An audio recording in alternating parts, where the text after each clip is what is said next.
trouble with primitives in any art form, painting, poetry, or music, is that they come a dime a dozen. You can trip over them in the streets.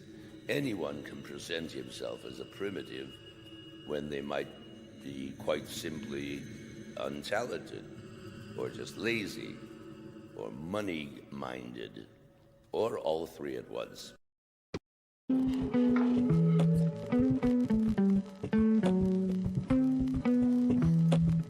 All three at once sounds nice. Boom. Welcome to Tavern Talk.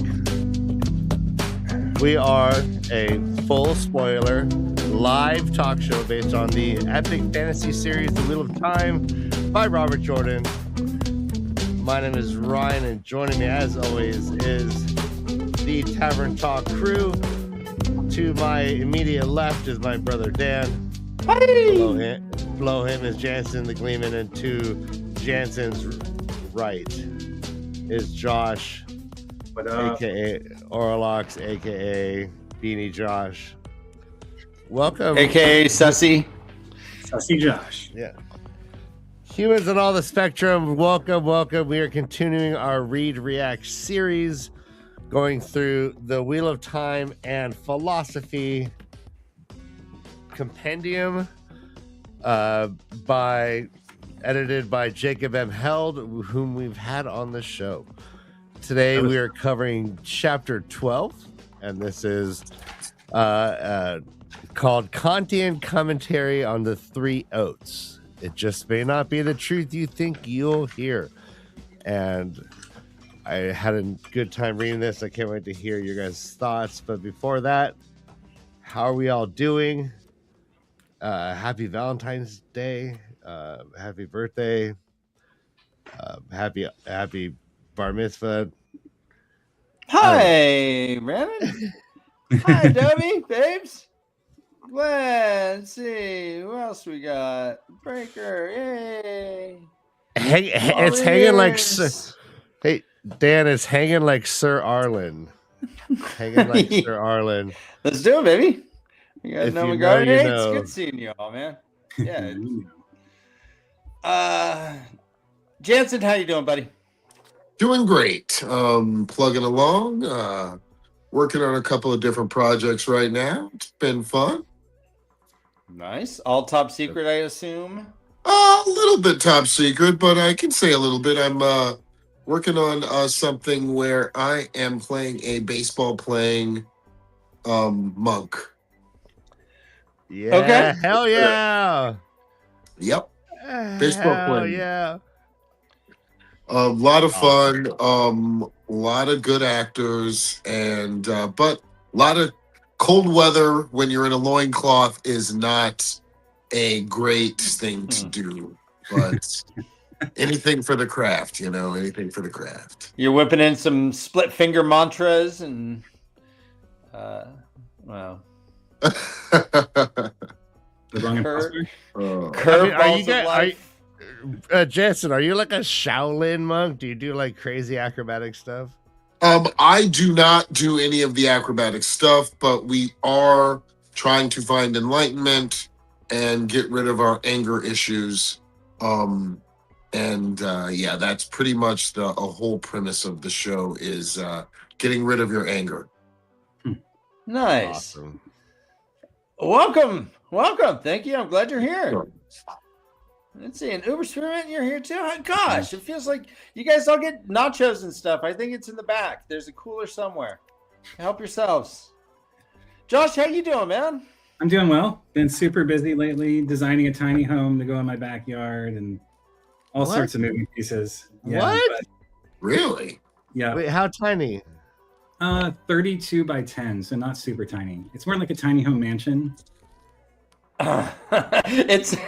It's a bougie tiny home. Yeah, totally bougie. Yes. Wow. Like could I stand up straight in this tiny home? You're 6'7"? Oh yeah. Yeah, you have some clearance. Yeah. Oh yeah. Oh yeah. Wow. Not in the lofts, but definitely on the ground floor. Awesome. Wow. Yeah. Okay. So do you need permits for all this? Not well, if you want to get an RV pad and have like a separate power drop and water drop, then yes. But it's just like an RV if it's on wheels. And so you can basically put it anywhere.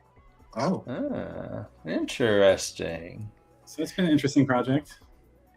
So you just can't have permanent hookups. Can't have permanent hookups unless you go through the permitting process. But that's like 20 grand, Oh, wow. So, Damn, I want to see Josh, pictures. where do you live? Where do you live, Josh? Gainesville, Florida. In Florida. Oh, okay. Are you going to call it the Gator Shed? No, it's got no gator coverage about it. That's for sure. Okay. Just asking. You live close to gators? Oh, yes, very, very. Yeah, I've seen them down there. They are close. Like If just you over live my in back. Florida, you live close to gators. Exactly, they're everywhere. Like, do you got to worry about letting animals out of your house because of gators, or? No, because I have a fence, but they're definitely back there in the watershed, like moving around. So that's the thing. They primarily 99.9% of the time they attack from the water onto land or in the water itself. That's right. Yeah. So if you see a alligator just walking across the street, it's not going to try really to has- be like tasty meal because that's not its hunting technique. Its hunting technique is to just to spring. You're done. Roll. Jesus. All right, Josh, have you had to like punch a gator? I've Yeah, never have you had punched? no. Oh, that was a good question. I've had them brush my It is. paddleboard, but I've never had to like mess with one. Like if one was coming at you, you would fucking punch it though, right? I mean, you try to get away. Yeah. All It's right. not like I a mean, shark. You're thinking of sharks, I think. You punch No, sharks, but I no. think you punch. no, I think I would just punch any animal coming at Just me. punching anything, just bam. Oh yeah, just fucking. Ryan's a non-animal what? puncher. Actually, we had to stop him when he was a kid. We're like, "Can you stop punching puppies?" He's all, punch. What are you talking about? Punch. We're like, Ryan, don't punch the kitties. I'll punch. I don't know. Mother Nature, man. I was just kidding, Ryan. He's I all, don't know. Mother Nature, man. I don't know about punching anything. You're supposed to punch sharks in the nose, but like something like a polar bear is coming at you. Think about this. Some of those things can stand at 14 feet. Mhm. That's 2 Ryans. Yeah. That is not something you want to punch. Right. Uh, And they do not know anything to hurt or predate them. No, So they are at the top of the food chain. yeah, they see it. They're like, Yeah, no It cracks way. its neck like a bully. No way. Come back, Ryan. Come back. Come back. Punch puppies. It's okay. I just use that as a comedic way to go grab a beer. It's all good. So this article that we are going to get into is written by the same guy who wrote last week's. Right. Dean Kowalski, professor of philosophy in University of Wisconsin, Milwaukee. And he specializes in Eastern. But here we got some Kant. You can't. You can't do it. You can't. I can't quite hear you. Take my hand. I can't. Is All right, it I mean, really so- right? And let's just put it out there first. He does reference the show quite a bit, although I do think he did read the series. He quotes the book, Mm-hmm. but like I guess for emphasis, he brings up the series a lot, and that's always kind of like, but getting into it, he go on. Oh, I would say that the basis of what he is talking about is the morality of choice and whether certain things that you do has a true moral value or not. Mm-hmm. Mhm. He talks about a lot about the universal law, and it's essentially, would the action you do, would you prescribe that as a universal law to everyone in this situation? Right. I think the phrase is universal imperative. Right. It was categorical Categorical imperative. Categorical imperative, Ryan. universal law. Which is to Okay. act as though every action you would do could be made into a universal law. Mm-hmm. Universalized for humanity, with no exceptions, basically, right? Yeah. Yes. But then it gets into certain challenges that the Aes Sedai and Rand himself Mhm. face. The one it's laid out most dramatically is the White Cloaks and Child Valda, Childborn, Bonehold, and how they both have as an edict to capture, torture, and kill all the witches. The witches. Which I guess he didn't really get into whether I would assume that the White Cloaks would prescribe that as a universal law. There should be an extermination, a complete genocide of anyone who can channel, because they believe it is only from an evil source. Well, that was also something with the White Cloaks that was formed over the course of centuries. Like they developed that view, and then actually started to lose it at the end, because of who was leading them. Like Yeah. so it was it. It was like, even what did Galad say? He said that it wasn't. He didn't say that it was evil to use the one power, Lothar Mantelor. He didn't say that. He said that it could corrupt, and basically saying with great, power can come corruption. Mm-hmm. So them developing that, forming into their, dare I say, Christian right look of like Aes Sedai, turned into them being somebody that they would want to kill. Because as soon as Child Bornhald saw Moraine in Baerlon, the first thing he said was, Aes Sedai, die. He tried to kill her, so, and that was the first interaction we saw, I think, with White Cloaks. Yeah. And Did he say, Yeah. hey, Aes Sedai? Aes Sedai. Josh, I'm so glad you are here on this show specifically because you mentioned before that you have studied Kant a bit, right? Yeah. So what would Kant feel about Child Bonehold? I mean, he would see it as morally reprehensible. Yeah. Morally reprehensible. His actions? Yeah, absolutely. Of Yeah, killing yeah. Aes Sedai. I mean, a universal then- law doesn't just mean in this context, like, doesn't mean kill Aes Sedai because they can channel. It means like don't ever kill.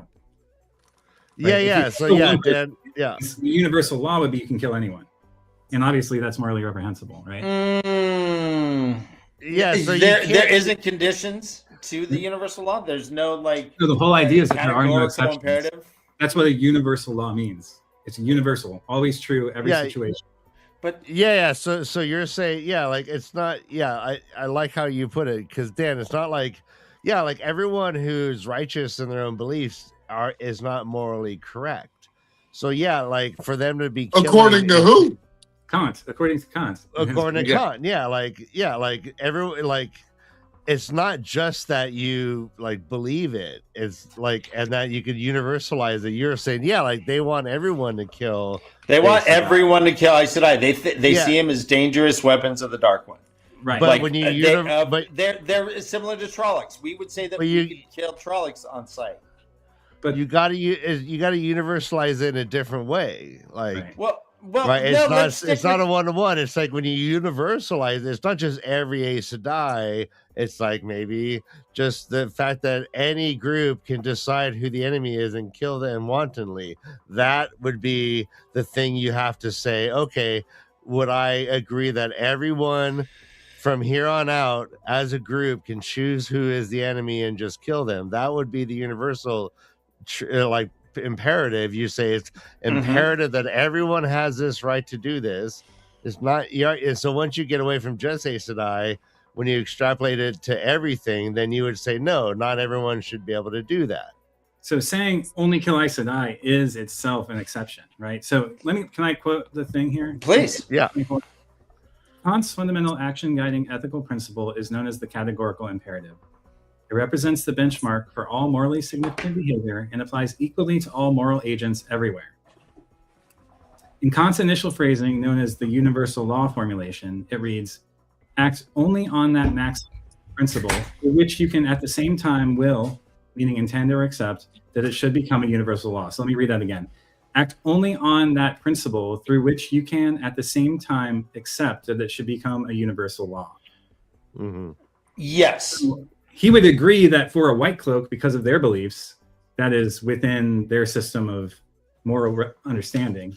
But you couldn't make that from a universal perspective apply to all humans, right? So that's the acting according to duty rather than from the duty. Right. No, I think that's different. How, I don't know if like, well, to be honest, like I think it's different because the white cloaks are like bound by like religious fervor. Like it's not necessarily just duty. They choose to go there because they like hate like witches, right? So I mean, I guess in the pecking order of a soldier, you have duty, but I'm thinking as a whole, like MO of the White Cloaks. I think that's just kind of a different, like, you know what I mean? I don't know. Maybe I'm like barking up a tree, but I think it's not necessarily duty. It feels like something else is driving them. Like, and it might go towards the whole like idea that if you do good deeds because you want to believe yourself to be a good person, or you want to, it makes you feel good. If you don't do it, that's an impure reason to be moral, and so you're not getting like moral like green check marks, right? Like after you know what I mean? So like maybe that's more like what the White Cloaks are doing, and they do it because they're reifying their worldview through their Well, the actions. White Cloaks are also I don't know if they're the greatest example because, at their core, they're a military group answerable only to itself. What is the purpose of them to even be there in the first place? They were like, and I know, if you know the White Cloaks history, how they were formed, originally they weren't a military group. They became one because they were getting beaten on so much over the years that they decided to start defending themselves and work as a military unit. But the very fact that that's what they are, they don't answer to anyone other than the White Cloaks or the Dome of Truth. They're just a group. They don't have any affiliations with any nationalities or anything. In fact, they've taken over one group they've taken over Amador because their king, the king of Amador, is just a puppet.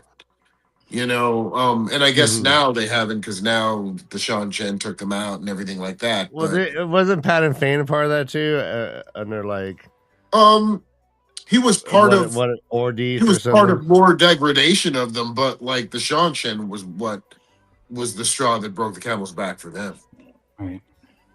Let me get back, if I can, to the question about like killing Trollocs. Kant because we have the example of the traveling people, would Kant say that there is nothing morally right in killing a Trolloc or a Fade, or that there is no like moral justice or I can't think of the term, but you should feel morally proud of the fact that you killed. Yeah. What does he say about self-preservation? Well, so unfortunately, in the book that the categorical imperative is initially presented in, there's no talk of war.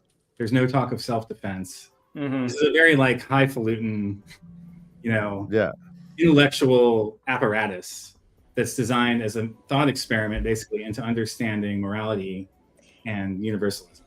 So he doesn't really give us a lot to go on in the original text about like, if someone's attacking you, is it okay to kill them?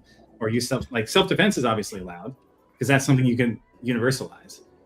But killing someone who's attacking you, going to war in general means like putting other people's needs below your own, right? That's the implication, anyways. Part of the idea of the categorical imperative is that all people are treated equally. But self-defense in this world isn't universal if we have the traveling people, right? And so are they? They would be laudable morally, for sure. Well, I guess, are they perverting the universal law that has been established that you are allowed to defend yourself? Is that like a perversion of this law then? Well, wait. Well, I mean, I don't know if that's a law. Like, well, that's what Josh has established in the last one, that obviously we can defend ourselves because we all agree on that. But with the traveling folk that disagree, what is the law then? So is it the tiny minority that goes to the extreme, or is it what everyone normally does? Multiple behaviors can be morally lauded, right? Like you can have multiple moral truths that are different from one another in the same situation. Universal doesn't mean it's the only one. It means that you could recommend it to everyone at all times in all places. Yeah. So the White Cloaks could recommend killing Aes Sedai at all times in all places based on their firmly held belief that they're evil. Just Well, like we could kill Trollocs or something. I don't know that killing Trollocs would fall within that. Are they people? Are they animals? Yeah, Or they're more construct. animal than people. They're constructs. Yeah. They're inventions. Yeah, they're not They're people. corrupted, which we Sedai are could say Black people. Usher. You know, we kill Dark Friends. We kill. You know. Kant would have nothing to do with magic, just to be clear. So it's kind of funny to be Yeah. applying into the world where there's magic involved and like Fair enough. edge cases that are far outside the realm of his own experience of the world. See, we have the example of Galad, right? And Mhm. Galad, we had heard, it always does what's right. He always does what's right. And what does he do? He becomes a white cloak. Mm-hmm. But you know what? Galad does what's right according to him. Exactly. Not Yes, universal. and that's not universal. Yeah. You know, like there were plenty of times he was proven wrong. Starting with Matt, you know, I mean, where Matt humiliated him, and then all the way down to his own mother when she told him not to, you know. So Yeah. Do you have to be correct in order for your actions to be moral? No, it's about your intentions. It's not about he's very specific about you. It's like your intentions are the basis. Like mistakes are different than intention. When you brought up Galad, it goes exactly. That's the perfect example, probably, of like duty and morality. Right? Is it like do you do it out of how does he put it exactly? There's a phrasing he uses where he talks about duty. Does duty you do it out of duty or for duty? That's not exactly it. No, it wasn't. It was according to duty or from duty. And There you're you trying go. to do things from duty, not according to duty. Yeah. And I believe Galad is all according to duty. And that's his failing. What do you guys think about that? About being right and moral? About Galad specifically, is Galad ever performing his things?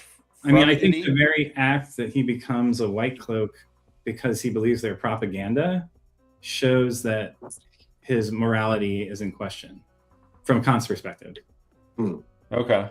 That's how I would interpret it. I mean, I could be totally off base, but see, I wish I could read the entire book it's a fucking tough read, I'll tell you that. No, I'm talking about Lothar Mantelor's book, The Way. Oh. The original, you know, only because it's like I'm not necessarily sure that the book itself was immoral.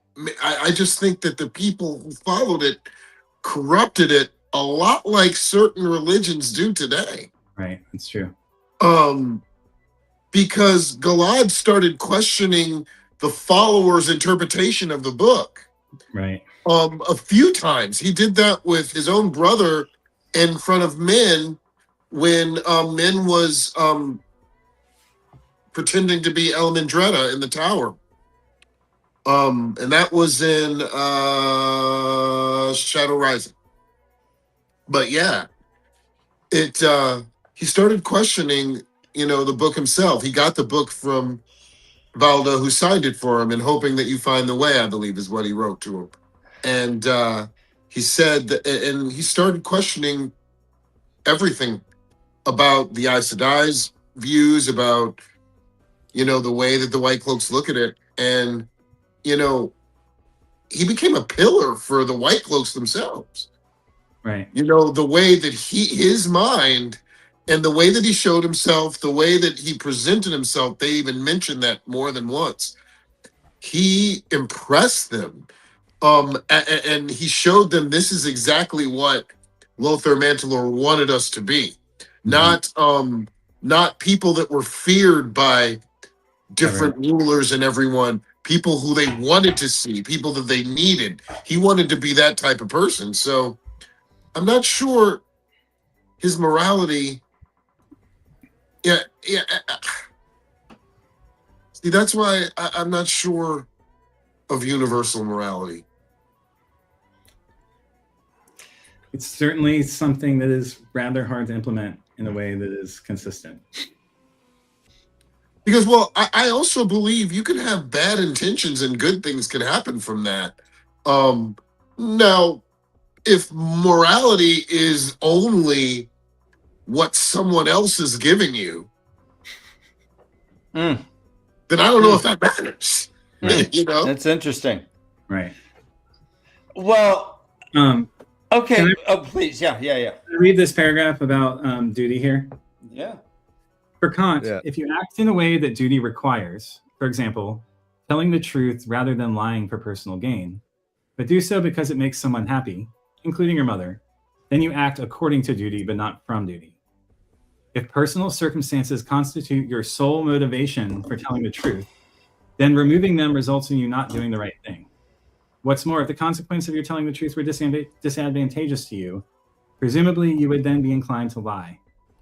Both eventualities lead Kant to hold that acting from duty, doing the right thing because it's right, is required for being generally morally praiseworthy for the choices we make. So the intention and choosing to do it because it's the right thing to do are the fundamental bottom line, right?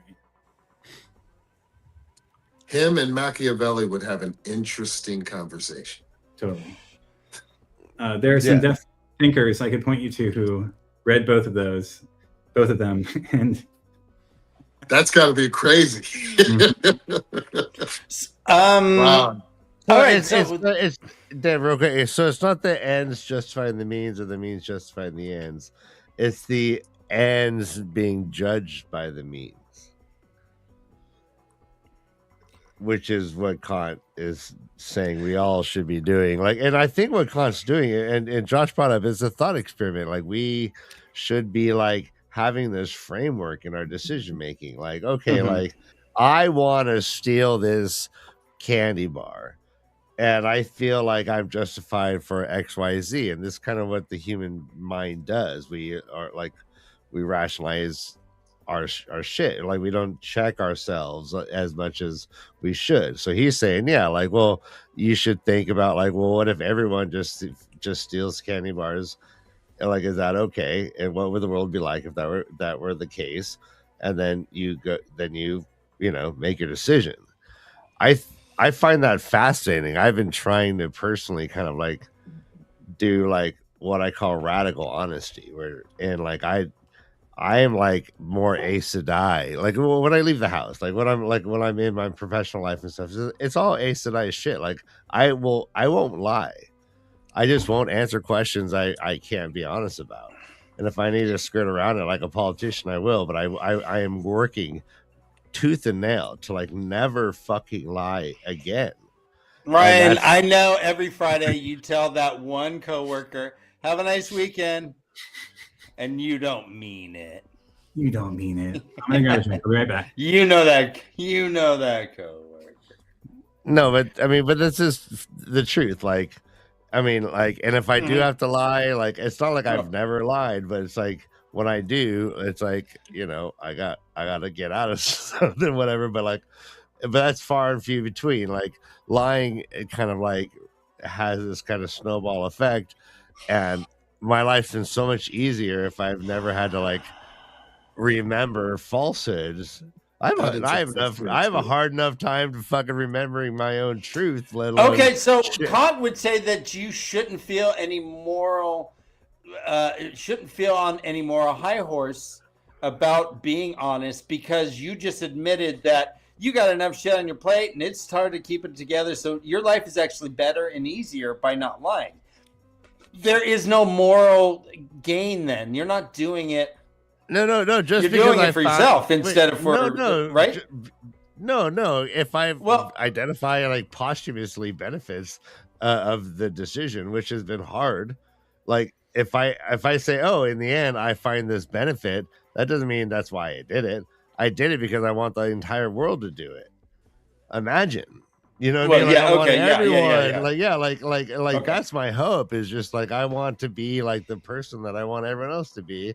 And, I'm going to like try and be like above any situation so that I will just constantly have to like be honest and feel good about it. So Kant would say, like, I don't know how Kant feels about finding benefit in like a path of truth. Like if you follow a path of truth, and all of a sudden I think he's trying to be an example for others. Mm-hmm. Yes. Other than like preaching about it, I think he's trying to show, like the Browns, like the Brown Aes Sedai, I think he's doing it for the next generation. So they can pass it on. Yeah. Let me circle back what we had talked about as far as like actions and judging actions, right? Kant, it seems that everything we have with Kant that we're reading about here is about actions and whether they're morally praiseworthy or not, more or less. Well, I mean, we got to keep in mind that for Kant specifically and Hegel, morality is derivative from reason. So reason sits above morality, and therefore all behaviors that are morally commendable have to be rational in scope, right?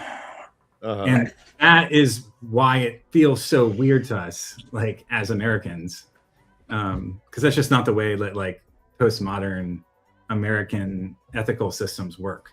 Can you give me an example of that so that I can understand better? Like a counterfactual, what's a behavior that's not rational but we consider moral that they would not consider moral? Like, what do you?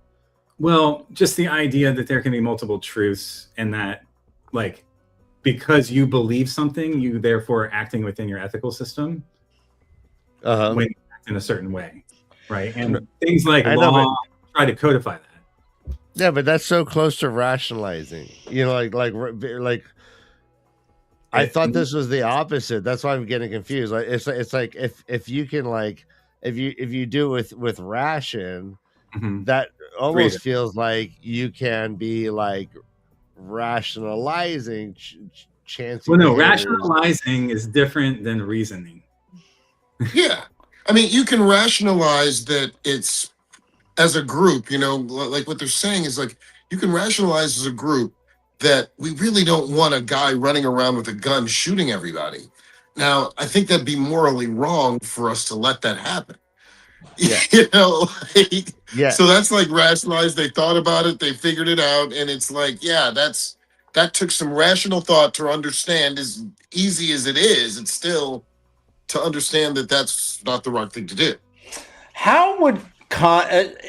It's not really that off topic because we're talking about action. How does Kant feel about non-action and the morality of non-action? And you take like the trolley dilemma, right? Where you have a trolley. That trolley's going to hit 5 people. But if I go over and if I turn that switch, then the trolley switch tracks and only hits 1 person.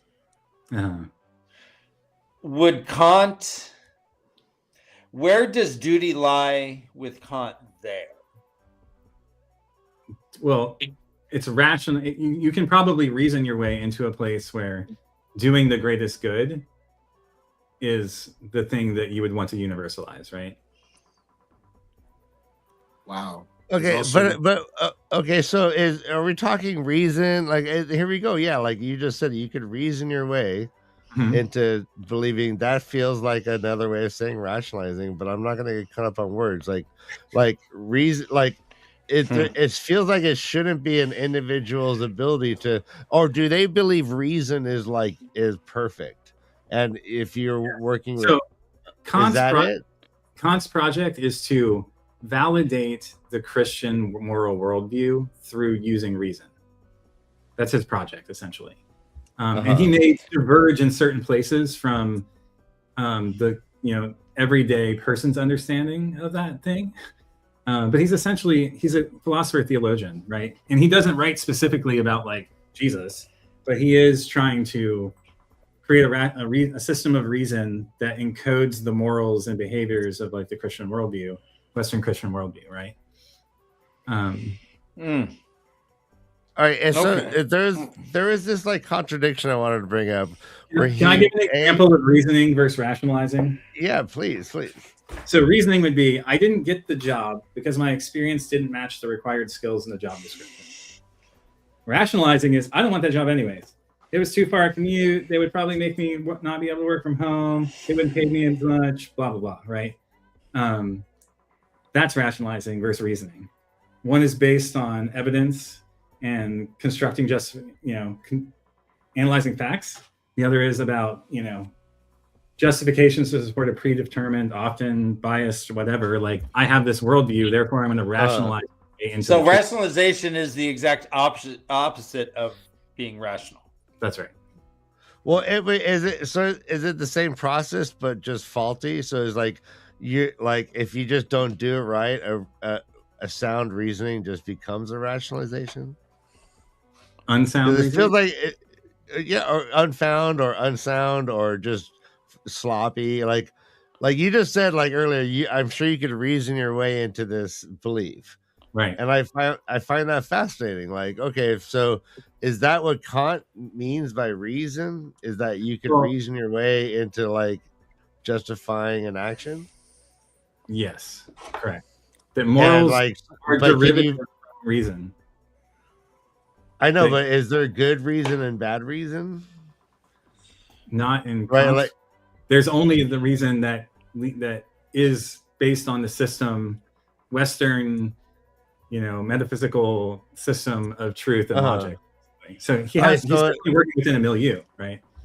But I don't think everyone just has access to that milieu, and an individual is reasoning. Right. Common sense. He does talk about common sense. Right. So let's take that trolley thing. Let's say I am a Secret Service agent. Those 5 people are going to hit by a train, or I can push a button. The train will jump the track and hit the president of the United States. Should I hit the button? You can also do nothing at all. Well, that's the thing. So is non-action morally bad? If you say I'm choosing not to get involved because if I hit a button, I am responsible for someone's death. If I don't do anything, I'm not responsible for anything. I only could have prevented something. Yeah, but no. But universalize that, Dan. So you're saying that everyone in that situation. Well, I'm asking how Kant would do it, because I can't tell everyone a universal thing. So that's why I'm bringing it up. I'm wondering with moral absolutism, where the fuck does that stand? Remember, there's never been a world war. Nihilism is hardly a thing. He's working from literally the ivory tower, the literal ivory tower, the White Tower, let's call it. So, and the whole idea here is that every human is an independent agent capable of reasoning their way as a rational being to universal law. And as a postmodern human, I'm like, what the fuck? No. Really? Look at the world around you and you'll see that that's not the case. But when you have a project that's trying to prove a point, right, you build a system that allows you to do that. And rationality was the thing for these people that led to morality. So what is there an argument that just blows Kant out of the water, or is he blows Kant? Yeah. Ryan, Jesus. You know what I'm saying though? It's what's the best argument against this? Because I find the idea that if I need to make a decision that might have a moral implication, the idea of universalizing that choice to everyone is a fascinating and powerful thought process. Right. That I feel like there's no warning or consequence to not doing it. Well, the argument would be for moral flexibility instead of the argument would be you're going to go to hell if you don't do it. Okay, this only works within a system where there's. That's what I'm saying. You got to have some kind of. So, you have to have some kind of consequence. The golden rule. Basically, all the categorical imperative is the golden rule, right? Yeah. Do not do unto others what you do not wish for yourself. Same idea, right? Mm-hmm. The golden rule is not a perfect moral system. there's a ton of situations probably where you could come up with outliers for that specific formulation, right? Oh yeah. Okay. Yeah. Yes. When Right. others break that universal rule, right? I mean, yeah. it's only infractions of that rule that cause repercussions, Yes. right? We don't want to kidnap anyone, but if someone kidnaps someone, then we're going to their house and we're going to arrest them and we're going to throw them in jail and we're going to more or less kidnap them. It's a formal process, but you're kidnapped and we'll tell you when you can go. And but yeah. The idea of autonomy is central to like this whole project, right? If I'm not able to act autonomously, in other words, I don't have free will, then this whole thing collapses to the ground. Yes. So the fact that he doesn't bring that up in the chapter was my biggest complaint. Well, he Okay, I wrote like an that. entire chapter. Okay. Just all I know, last but he week still he could have talked brought about- that up in the context of this chapter. Yeah. In my He had head. an entire chapter on it, though. It was a No, good. I read it. Really well-written chapter. for me, I liked it. For me, it's just kind of like, okay, yeah, you made this big point over here. Like, at least mention it here that this is an important thing that would cause this to collapse. Or he could have said, refer to chapter 9. Yeah. So, in fact, you know what? They might have done that. Now that I think about it, Maybe in the footnotes. yeah, they might have done that. He does thank the editor. I remember Jake Held had mentioned that he had kicked some back and said, "Why don't you add something from this guy or this guy?" And in the notes here under number 7, there's a thing about Schopenhauer. Yeah, you read the 7th footnote. Want me to read it? Yeah. Arthur Schopenhauer critiques Kant's stringent view of lying by arguing it can be a form of self-defense. Just as it may be permissible to physically harm an aggressor to protect your life, it may be permissible to lie to someone who poses an obvious threat to your safety. Yes. And at the end it says, on the basis of morality. So what year was that written? but he says, "I'm grateful to Jake Held for this reference." Okay, 1839. So still, 100 years before the First World War, basically. So these were just fat cats. These are just fat cats that probably never got punched in the nose. Well, I mean, there's been wars for all time, obviously, and Prussia was obviously no stranger to conflict. Listen, what year did it say it was? 1832? 1832, yeah. And he wrote that where? Wait, Schopenhauer? Probably. Schopenhauer was 1839, so 7 years later. I think Okay, because the War of 1812 was 20 years before that. Yeah. And then the Spanish-American War. Yeah, there were wars, definitely. Oh, absolutely. Yeah, but not the scale. I mean, like, I think it's appropriate Right. to bring up World No, War no, because that changed. Right. That changed. And then Critique of the Pure Reason was probably 1781. So keep Okay. that in mind. I think anytime anyone has gone to war, they don't know the scale of it. They're Right. just in a battle. And any soldier that's been in that situation, I think, has the same experience. Whether some people just had it for much longer, had to walk further, had to do all the things. But even if it's just 20 people versus 20 people, man, that's scary. They're fighting for their lives. Vietnam War. And I think the Vietnam War was God. 22 years. no. Don't get me wrong. Like the soldiers' experience is different. I'm talking about like how it affects the world and like the mindset. And I'm sure like philosophy literally changed after World War. I'm sure like if you study philosophy, and I think that's what Josh is alluding to, like thought changes and like the typical like understanding of everything kind of like just like that's the basis, and it's a difference maker. It's like one of those big lines in the sand. Real quick, I have a question, and I think it might help me understand something. So he alternately praises Moraine Mhm. in a Kantian way for quote unquote like fighting the Dark One, right? And and for doing it because she must. Uh-huh. And then he later on praises the Way of the Leaf. I hope he's a subscriber, as you all should be. I hope you like this video.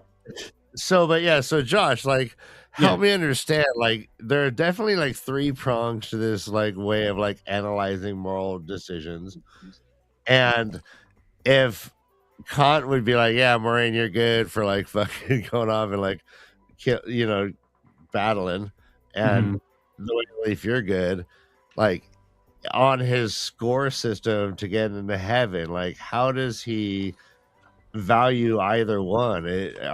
I understand this is very simplified, so like help me understand. It's like does Kant look at all three of them as like a rubric to make, like, oh, he scores you on this 1, 2, and 3, and then you get an overall score, and then he decides whether you get into heaven or not? Is that how he sees it? I mean, so Christianity is definitely divorced from his works, right? Like he doesn't speak explicitly about heaven or ration. Like, this is purely a project about rationality, right? In the end. This seems more humanist than theist in any way. Kant was a Calvinist, and so which is like a Protestant, belief system where like humans have very little capability to. They almost lack free will in a sense in the Calvinist worldview, from what I understand. I'm kind of more a hobbist.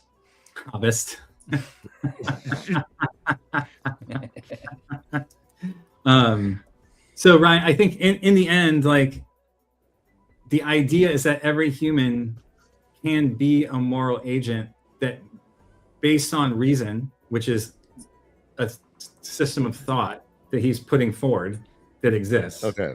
That every human intuitively, through reason, can make the perfect moral decision by using this mechanism. And therefore, you would be doing good in the world. You'd be morally praiseworthy instead of reprehensible. You know what's something else that this does? He's also screaming that if you don't follow these rules, you are the exact opposite of all of it. Right. Oh yeah, it's very harsh. It's performative, yeah. It's very harsh. Like to get you get an A on the test or you fail. Like it's very like the bar is fucking high for sure. But Josh, so if in some magical way this prescription of Kant were to become like the thing we all did, would the world be a better place? Well, if everyone used the golden rule in every situation, would the world be a better place? I think so, because people don't. Because of human nature, it doesn't tend to lead us to that situation. And there's lots of systems of, what's the word I'm looking for?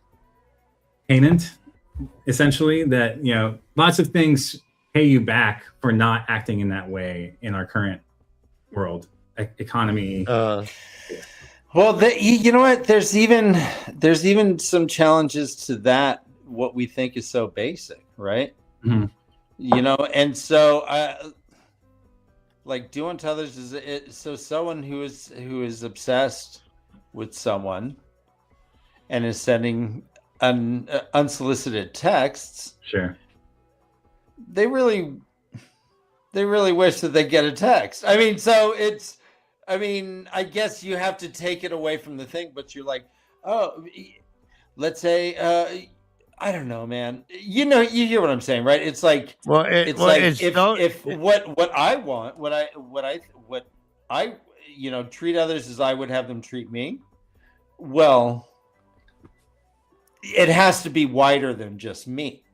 It has to be, and that's the idea of the moral imperative, categorical imperative. Right. It's empirical in the sense of by using evidence and rationality, you can reason your way to the point where you understand for every situation, this is how the behavior should be, and therefore that is what I will do. And not just because it will make my mom happy, but because it's the right thing to do, and that's why I'm doing it. Right? So is any action beyond that then immoral? Or just has no moral value? Let's say kinky sex. Is that immoral or no moral value?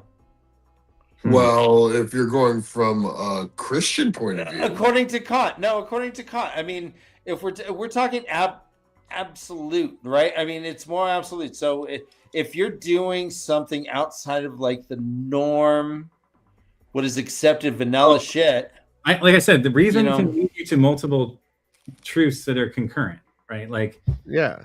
just because it's not something that everyone will do all the time doesn't mean it's not an answer, right? Yeah.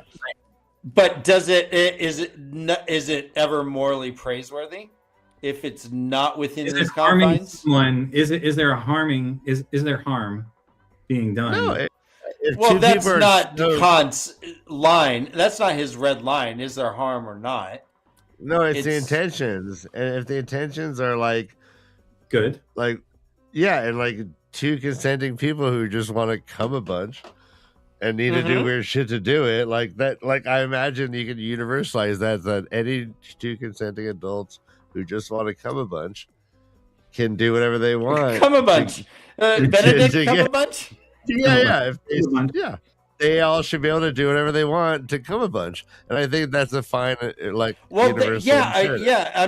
but I'm not wondering if is what I believe a universal law. Because I'm down with shit. I'm down with getting for you know me.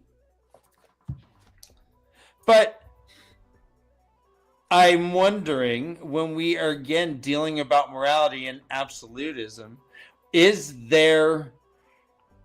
I mean, is there soft?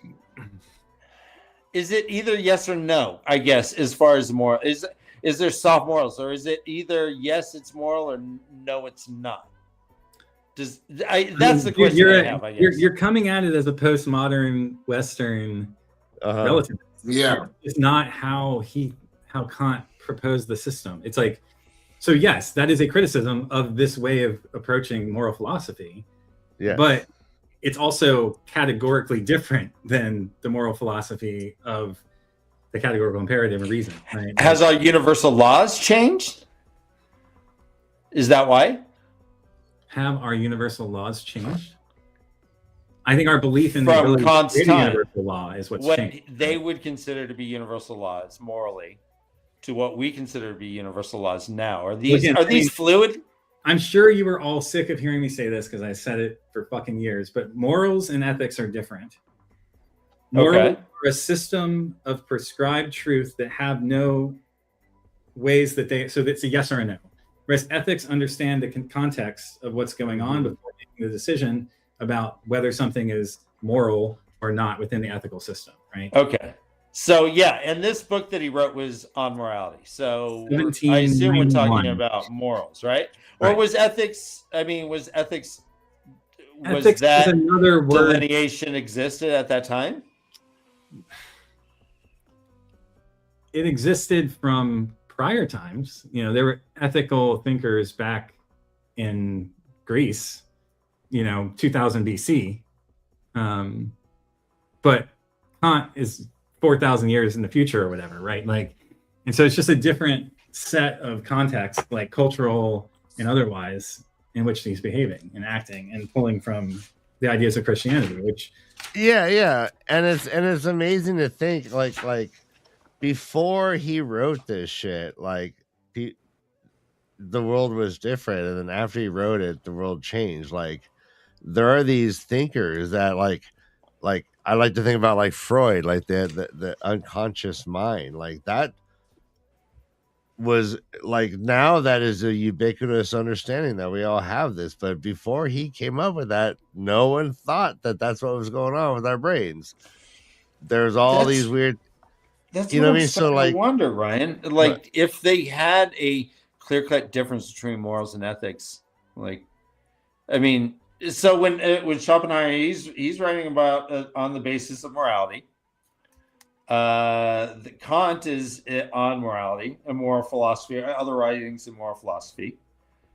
But it's a critique of practical reason and other writings in moral philosophy. So they are talking strictly morals, or is ethics? So ethics and morals are essentially the same thing.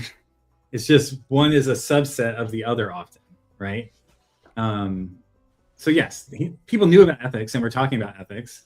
Ethics is, about, I think the categorical imperative is technically ethical because it's trying to formulate a way to conceptualize how to make a decision as opposed to it just being dictated by law, by God's will. If I say you shouldn't do something, yes, You I will do ought it. not, Dan. am I You ought speaking? not. Am I You ought not. speaking ethically, or am I speaking morally, or does it depend? Depends on what the situation. Yeah. If you're talking to whether you're talking to your son or your secretary, Is that Oh, the difference? it could be as easy as that. I mean, that's the difference Or it between could- ethics yeah. and morals. Or it could be like what's behind the ought not. Are you saying you ought not do that because God doesn't like it, or are you saying you ought not do that because you might get in trouble with the boss? Well, like, I'll put it this Or- way: you can tell your son to wipe from back to forward. You can't tell your secretary to wipe from back to forward. You can't ethically say that, right? You morally though, I think you should. Hey, I get it. I think you. But that being said, you can't do that ethically. I know, but the moral imperative is to. That's the ought of all oughts. Is to And better yet, I could tell my daughter, that, and not Yeah. my secretary. Yeah. and so, God damn it. So is that because of ethics or morals? I mean, I'm not sure I'm really grasping. The more we talk about, the more murky it gets. This is again postmodernism, not pre-modernism. Kant's coming from an Enlightenment era worldview, right? Mm-hmm. Where there hasn't been a world war. There's still a teleology of progress. Every generation's world is better than the one that came before it, right? Like, these are the things that underlie, like, Enlightenment Christian-based views, of which Kant was a student of, if not a proselytizer, right? Right. I mean, he seems like an asshole. He seems judgy. Very judgy. Yeah. Most clergy-ish people are. But he Try to doesn't tell seem me- clergy-ish, does he? Oh, a little bit. He's not clergy-ish. He's theological. Yeah. What you mean? But yes. Yeah. See, but the universal law that we all agree upon doesn't sound theological. A Ten Commandments sounds. It's rational, but it's because of the theological values that underlie it that he reaches this system and is trying to validate these things, right? Would he agree with the Ten Commandments? All 10 of them? I think so. I mean, there's a couple that are God-based. Don't have any God before me. Don't have any graven images. So, I mean, again, I'm just wondering. I mean, you know him. My philosophy teacher was a Kantian scholar, my like main one at New College, and he described Kant's projects essentially trying to use rationality to prove that God exists, because he believed that God exists, and therefore there should be a way to reason your way to a point where God exists. Now, that was not what he set out to do outright. He would never have said that in the first books. But all of his works kind of are working their way towards building up this edifice that allows for that to be true. So that human-derived universal law would be proof of a divine being? God cannot be postulated by reason. You have to believe it. Correct. Yeah. So rational, So annoying. essentially rational faith. Yeah. Oh, yeah. So That feels like a contradiction in terms. Well, no, you can apply universal law to that. You can say if we all agree to rational something, and regardless of dogma, we Rational all agree faith, to yeah. this a few Rational moral faith based on reason. laws. so Moral truths. I think that some people could use that as proof that there is actual divine intelligence. If we all decide upon something like do not kill, like killing is wrong, like these certain basic tenets, right, that you're talking about, I can see why those things being like, oh, okay, people that don't know Jesus still believe that, because this is something that is ingrained within the universe, our universal structure, which rationally could mean that we are created with this purpose in mind, not to kill one another, etc. I mean, I'm trying. Let me get this straight. So, Kant's saying that if I follow this morality that he's written, and that if I realize that everyone else is too, somehow God exists? That because man is capable of reasoning about a perfect universal truth, that requires God's existence, essentially. As far as I understand. And again, there are many Kantian scholars who would probably be throwing me out with the bathwater, maybe without the bathwater right now, but I wouldn't let them. Hey, I would not let them. It's my. I mean, not that, I'm at heart a bartender. Anyone is allowed at my table. I don't poke, but I have always poked holes. So it's like I'm trying to rationally understand how morals. No, it's the other way around. That God existing means that you have to act morally and rationally. Okay, so that's what I'm saying. Okay, so yes. So I'm trying to understand how someone can rationally. You can't rationalize the existence of God. That's what Kant believes. Okay, I get that, but can you rationalize a snake that can talk? Can you reason to a snake that can talk? No, he's not a biblical literalist. Okay, so he's an Enlightenment thinker, So he's talking about God, not the Bible or anything else. Not Yahweh, but God as principle of truth and order and all the other things. The supreme being. Supreme being, yes. So I'm understanding. No, see, I needed to ask that question because I'm understanding his philosophy better because of that. Yeah. Kant believed that you can only know the phenomenal world, the world of phenomenons rather than noumena, right? Okay. The Latin word for that, which cannot be known through rationality, observation, phenomena, right?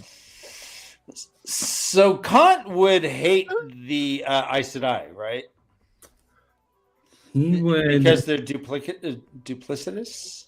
Well, I mean, there's many parts of this chapter about that very question. So yeah. So what was the final result? Well, no, I mean, he was unclear. He didn't make a judgment. He brought up that yes, he would be displeased with the idea that you can't say it's morally good for the Aes Sedai to not lie because they can't lie. If Kant met an Aes Sedai, Kant would probably think it was God. Well, that's considering. I mean, think about it. Yeah. Can you imagine what we would think like if an individual like that was walking the earth? Oh yeah. I mean, we would think that was David Blaine's of the world. I mean, this was a walking. This is the scariest thing on the face of the planet. I just heard a little fan fiction where what if Harry Potter jumped into the land of Westeros and he was so overpowered. It was silly.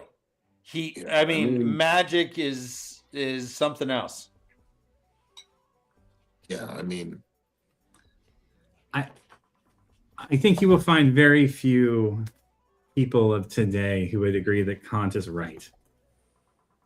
Yeah. But this is a stair step on the ladder of philosophy that forms a basis and ground for a lot of contention and discussion in ontology and epistemology moving forward, right? In moral reasoning. Is it because of his hard lines? that he's not right? Well, that philosophers have had to find challenges to. Well, I mean, that is one way that philosophy has moved, is towards generalizing. Oh gosh. Ooh. And I mean, anytime you're dealing with absolutes, you leave yourself wide open for failure when it actually happens. Right. I never deal with absolutes. Never. Well, I mean, it's just like, well, we can, it's an absolute from the Wheel of Time is for so long, they always believed that stilling could not be healed. And that was an absolute. In fact, Nynaeve was, vilified for even trying by even the Yellow Aja themselves until she did it. Jansen, you bring up a good point. Like I was thinking this week, in fact, that the development of the Aes Sedai was similar to scientists and science in general, and everything is assumed to be true until something comes along and breaks it. But the Aes Sedai were Who said that? That's a quote from the book. Who said that? Satama Rath said that, right? Oh, I don't know. She said that to her little quandary of Red Aja when they were sitting there when they got a letter from Beldine. So it's okay, crazy. So, but they just weren't challenging. They weren't doing the experiments. They weren't trying to disprove anything until they did. And once they started trying to disprove, once they started doing experiments, once they started to dig into it, like scientific method to a certain degree in some cases, is when they started really to develop knowledge and things that they thought could never happen happened. Yeah, and we heard Elaine start even talking in scientific method in terms of the one power by using different, like, what did she call it? She called it like the referendum matrices or something like that when she was talking about making the Terangriel. And she said they literally, you're right, it was a science. They started looking at it that way. I mean, moral relativism in general is something that we just take so much for granted. Like this thing about like child Bornhold and Aes Sedai lying, or like by not telling the truth, you are able to like stop a madman from doing something insane. That would disparage. But clearly, from our current ethical thinking perspective, moral thinking perspective, that's the right thing to do in that context, right? So contextualization is just apparently that's what Schopenhauer agrees with, that deception is not morally wrong if it is, in some cases, I guess, if it's for self-defense, which self-defense. So I guess in defense of yourself, then all rules are kind of off. Right. It's like, don't kick someone in the nuts, unless they have a knife, and then kick them in the nuts. ladies, first lesson's free. Kick them in the nuts. Not a nice thing to do. That was self-defense class right there. Like just looking in the camera and saying "ladies," it's just like ladies. First lessons. Hey, ladies. So yeah, I'm not a huge fan of Kant, but I like what he's doing in regards to trying to I don't know if I even like what he's doing. Yeah.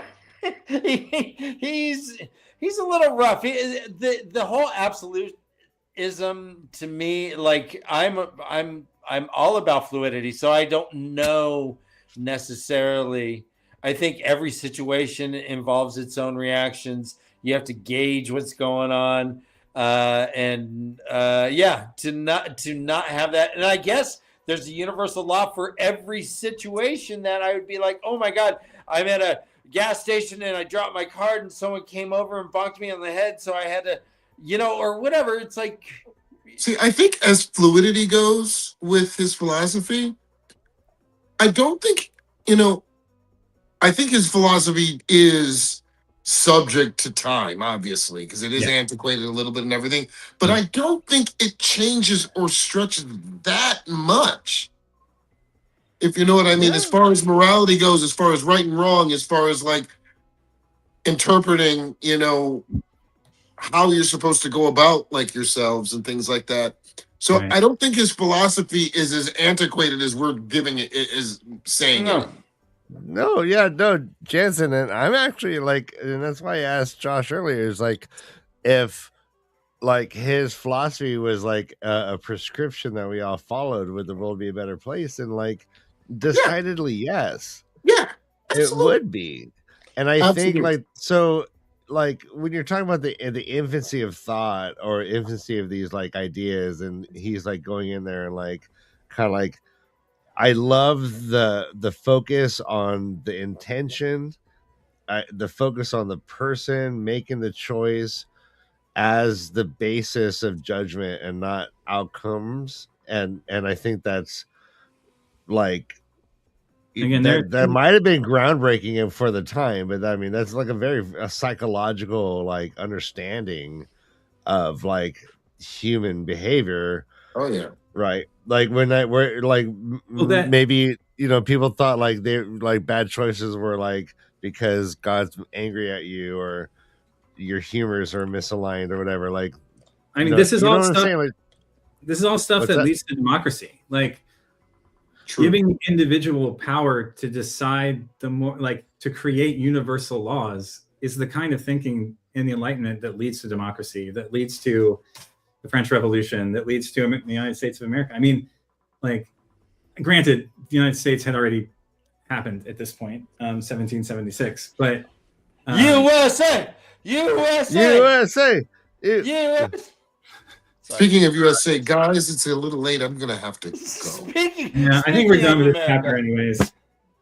Well, this was fun, guys. We will not be having a show next week. Ryan and I are. Josh, it was really good to see you again, man. Good to see you too. Yeah, sorry, it's been kind of crazy here lately. So no problem. So we got next week off, but we'll be coming back the following week. My friend Jansen, I'll be seeing you next week. Yes, you will. I cannot wait. Ryan. All right. Humans on all the spectrums. Run for your lives. Oh, yeah. Oh, and before we leave, don't forget, Sedai and Tom G. Simone have started their Breaking the Seal show where they are doing live reactions to Watt Idol videos starting with season 1. It was a hoot doing it with them. It was really Friday. Fun. Oh, that's awesome. Yeah, so people seem to be enjoying it, and so yeah, just jump on. If you Josh, you're not a first-time reader anymher. You can spoiler free. I don't believe it's going to be this Friday because Case I say is going to the wedding too, but it will be every Friday, 10 p.m. Eastern. All right, everyone. Until next time, run for your lives. This is The Way of the Leaf.